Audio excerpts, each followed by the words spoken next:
2025ல் நீங்கள் V-Strom 250SX adventure டைப்பில் இந்த வண்டியை வாங்கலாமா வேணாமன்றத ப்ரோ அண்ட் கான்ஸ் கிளியராக சொல்ல போகிறேன். இதில் ஃபஸ்ட்டு ப்ரோலேருந்து ஆரம்பிப்போம். இதோடைய இன்ஜின் அதோடைய பெரிய ப்ளஸ்ஸு. சுசுகினாலும் அதோடைய இன்ஜின் தான் ஜாப்பனீஸ் இன்ஜின் சொல்ல வேணாம். ஸோ அதே மாதிரி வைப்ரேஷன் உங்களுக்கு லெஸ்ஸாக இருக்கும். அதுக்கப்புறம் பார்த்தீங்கன்னா நல்ல இன்ஜின் ஸ்மூத்தாக இருக்கும், பட்டர் ஸ்மூத்தாக இருக்கும் இதோடைய இன்ஜின்.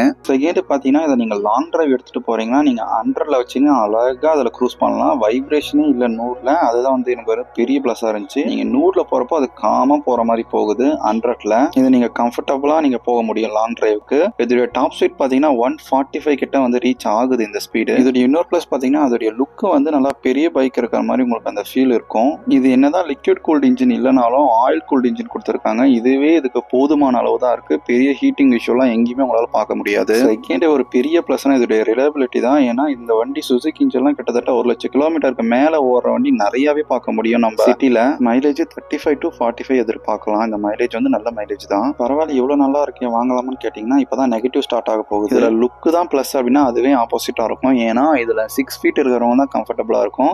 நீங்க குள்ளமா இருக்கிறீங்கன்னா இந்த வண்டியை அட்ஜஸ்ட் பண்ணி தான் வாங்க முடியும். ஏன்னா நிறைய பேர் இந்த வண்டியை வாங்கிட்டு எனக்கு வேணான்னு விற்கிறதுக்கான மெயின் காரணமே இந்த வண்டி ரொம்ப பெருசா இருக்கிறதுன்றனால தான். இதுல அடுத்த நெகட்டிவ் பாத்தீங்கன்னா ரீசேல் வேல்யூ தான். ரீசேல் வேல்யூ ஆமா, இது ஒரு அண்டர் ரேட்டட் பைக்ன்றனால உங்களுக்கு ரீசேல் வேல்யூ கம்மியா தான் போகும். கிட்டத்தட்ட 1 லேக்குக்கு மேல உங்களுக்கு லாஸ்ல தான் போயிட்டு இருக்கு மார்க்கெட் வேல்யூ. அடுத்த நெகட்டிவ் பாத்தீங்கன்னா அதோடைய சஸ்பென்ஷன் தான்.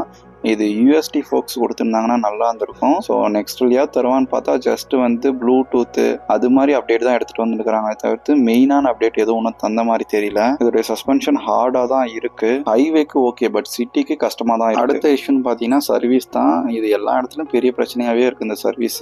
மெயின் நெகட்டிவாக நான் பார்க்குறது இது 2,50,000 வருது. ஆன் ரோடு ஆஃபர்லாம் போச்சு அப்படின்னா 2,30,000 உங்களுக்கு கிடைக்கும். ஸோ அவ்வளோ ப்ரைஸ் இருக்கிறப்போ டேரெக்டாக NS 400cc காம்படிட் போகுது. என்னுடைய சஜஷன்னா ப்ரைஸை கம்மி பண்ணால் கண்டிப்பாக இந்த வண்டி நல்ல வண்டி தான், கண்டிப்பாக வாங்கலாம். அதாவது டவுட் இருந்தால் கமெண்ட் பண்ணுங்கள். அண்ட் தேங்க்ஸ் ஃபார் வாட்சிங்.